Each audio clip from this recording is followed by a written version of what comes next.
So you're ready to start a vending machine business from home, correct? Now here's the cool part about a vending machine business, is that a vending machine business, if actually done correctly, can easily make you $1,000 more every single month in passive income. But that means it has to be done correctly. If it's not, then you may not make much money at all. So in today's video, what I want to do is I want to cover 6 things when it comes to starting a vending machine business from home. The very first thing that I want to cover is why I recommend starting a vending machine business and how you can actually make some money from it. Now, most people don't understand the correct way to start, so I want to address that as well. And the way I'm going to do that is I'm going to talk about what are the items needed to start a vending machine business. How do you go about picking the best locations and the right locations for that particular machine? Also, how do you deal with the split between you and the actual location owner?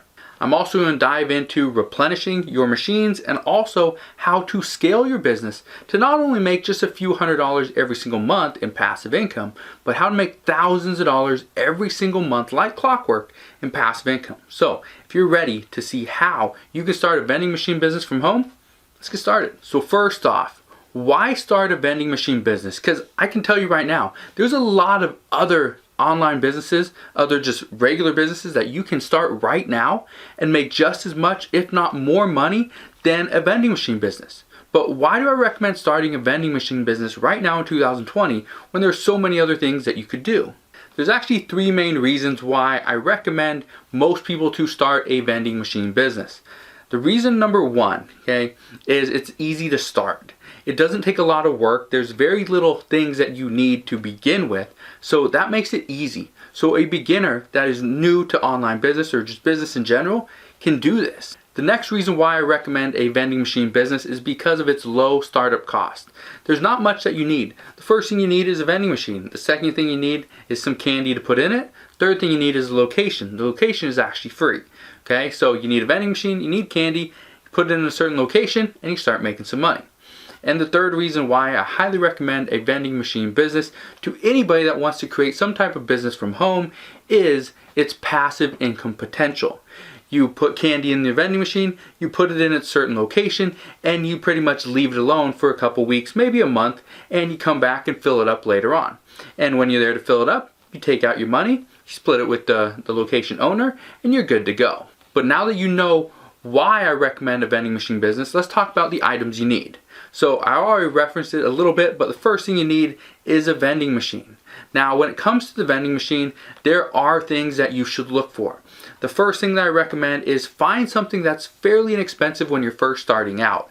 And I've always recommended the Vendstar 3000s. It's a very inexpensive vending machine. However, and this is a big problem that a lot of people have faced, is when it's getting used a lot. It's in a high traffic area. These machines are plastic. The internal mechanism inside this machine is plastic. So it will eventually break down, and so then you have to go and fix it. Get some new parts, replace it, and then fix your machine.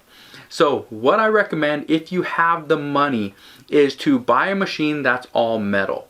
And I recommend this because a lot of these location owners, they could care less if there's kids over there playing next to the vending machine.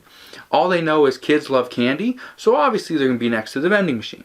Okay, so what I recommend you do is start out with either the Vendstar 3000 because it's very inexpensive, and get a couple different units so that in case one breaks, you can quickly replace it, or go for a better option and get a metal vending machine. That way you can actually leave your vending machine at that location and not really worry about it for a little while. The second item that you need is candy.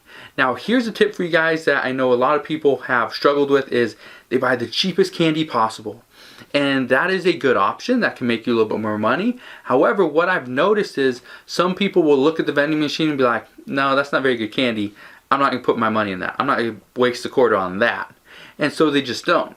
So what I'm telling you to do is don't just look at candy and think, okay, the cheaper option is the better option. Sometimes that's not the case. Sometimes the better option is the more expensive candy that people will actually pay for. Here's a tip for you guys. When you are placing your candy and you're placing your vending machines, make sure you have an idea of who is coming into that location and what is the kind of candy that they're looking for.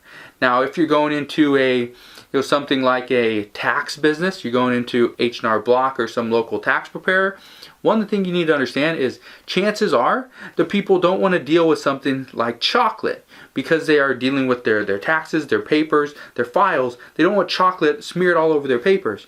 So maybe think about something a little bit different. Okay, that's a little tip for you guys. All right, so let's talk about how to find a profitable location for your vending machine. The very first thing I highly recommend you do, and I recommend this to anybody, this is something that I did as well, is make a list of all the locations. And they don't have to be specific locations. It just needs to be a list of something like, a tanning salon, hair salon, chiropractor's office, dental, office, lawyer, something like that. Once you have this list of all the different types of businesses that you can go and contact, then I recommend you break it down and be very specific. For example, Joe Schmo's laundromat, Martha's, hair salon, Patty's barbecue joint, okay? It doesn't matter what it is, just make a huge list and then go on and get all the phone numbers and the contact information from those businesses and contact those different locations. And you need to do this because some of these businesses are just going to say no right off the bat, or they have one or they don't want it. Okay, that's fine. You're going to get more no's than you are going to get yeses. But you got to understand, once you get a few people to say yes, okay, and I've had this happen to me before.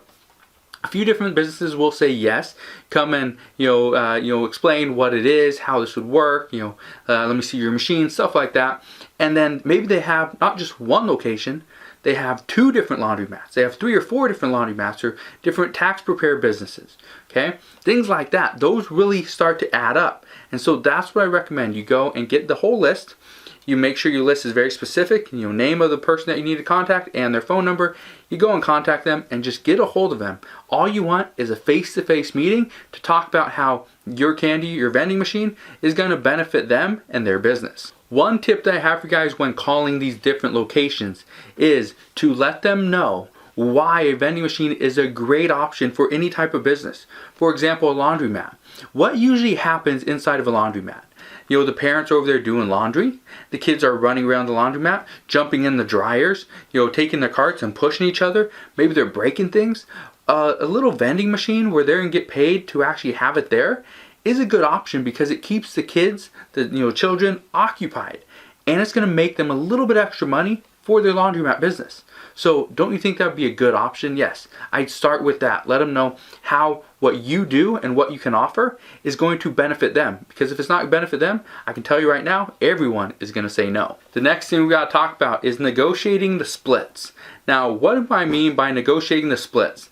I'm simply talking about how much you get as the vending machine owner versus how much the location owner gets for obviously adding their location. What can you offer? What can you recommend? What do I suggest? So one of the things I highly recommend is start as low as possible. I'm not saying 1%. I usually start about 10%, and here's the reason why.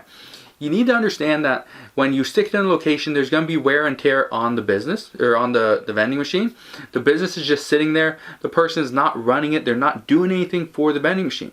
And so because of that, you can offer something like, okay, I'm going to give you 10% of everything that's made. All the money that's made inside the vending machine, every time I come, I'm going to give you 10% right off the bat. And so that doesn't include any of the cost for the candy, any of the cost for the machine, the cost to repair the machine, any of your gas to go and replenish the candy, any of the money that gets stuck in the machine and that has to be refunded, stuff like that. Those are all things, and obviously the wear and tear on the machine, those are all things that you need to consider. Okay, the candy does cost a pretty penny when you consider that you're only making about a quarter every single time that handle's turned. Okay, so you might be making, 20 some cents, maybe less than that depending on the candy that you choose. So you gotta understand, every time that handle's turned, you're not making dollars. You're making less than a quarter off every single transaction. Okay, so think about that when it comes to time to negotiate your split with the location owner. Something that some of these location owners will actually want is some type of signed contract, so they know exactly how much they're going to get. You can't be like, no, I don't want to do that, or they can't say, okay, I'm going to take this machine and I'm just going to do whatever I want with it. So I'd recommend having a contract when you go and meet with these different location owners. And by doing that, I'd also take a vending machine so that they know what the vending machine looks like, the types of candy that you are going to put inside the machine, how often you're going to come back, just things like that, all right? So when negotiating the splits, you need to also show them what they're going to get, okay? The candy, what the vending machine looks like, and also let them know when you're coming back. Let's talk about replenishing your vending machine, because this is something that I know a lot of people that are just starting a vending machine business, this is something that they struggle with, is how often do I need to go back to the certain locations to see if there's still candy in the machine? One tip that I have for you guys that works 100% of the time is inside the actual, your agreement, ask to see if the location owner will call you, or if you call every, maybe once a week or something, just to see how the vending machine's doing. Maybe there's money that's stuck inside, or something got stuck, something's jammed, it's broken. You can get that fixed right away, because if you don't, no one's making money. But also include inside that agreement that maybe if the candy's getting low, the location owner will hit you up on the phone, call you and say, hey, hey Bobby, can you come down tomorrow? We're running out of candy. Kids are just loving it, and I've had requests for this specific kind. Maybe that's something you need to do. Okay, so that's something I'd recommend you put in there. So when it comes to replenishing your vending machine, a couple things that you need to do. First, so in most vending machines, it's also a clear cylinder, so you can see if it's getting low or not. But if it's not for whatever reason, okay, make sure you go in often. Make sure you go in maybe the first week, a couple times, a few times in the first month, just so you get an idea of how much candy is being used, or how much candy is being eaten, how much money you're making, and kind of get a feel for how often you need to go every single month. If you are not going at least once a month, that is not the location to keep your vending machine in, because that's pretty much just a waste.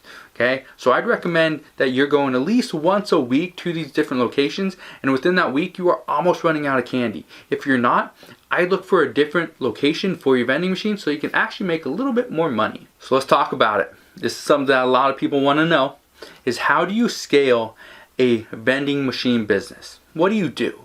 What options do you have? All you are is a vending machine business. What do? You don't own the locations, you're pretty much just renting them or leasing them in a way. So how do you scale this business to not only make just a couple $100s a month, but how do you make thousands of dollars every single month like clockwork? Well, it's actually very easy. The first thing you want to do in order to scale your business is to get bigger or better machines. Here's what I mean by this. A lot of people are going to buy just a single cylinder vending machine, just a single cylinder candy machine. Okay, or single head, whatever you want to call it. Okay, and the problem with that is you can only offer one type of candy. But if you have a tri-head vending machine, you have something like the Vendstar 3000 that offers multiple sections, compartments for different candy, then and only then you can start making a little bit more money, because now you have more options. So the first thing I'd recommend for you to scale your vending machine business is to add more machines or better machines, and this includes adding more options, such as more heads on the vending machine, so that you can have more candy or other types of candy, which some people might prefer. The next thing you can do to actually scale your business is to just offer better candy. Okay, some people may like Nerds or Skittles or M&Ms or peanut M&Ms.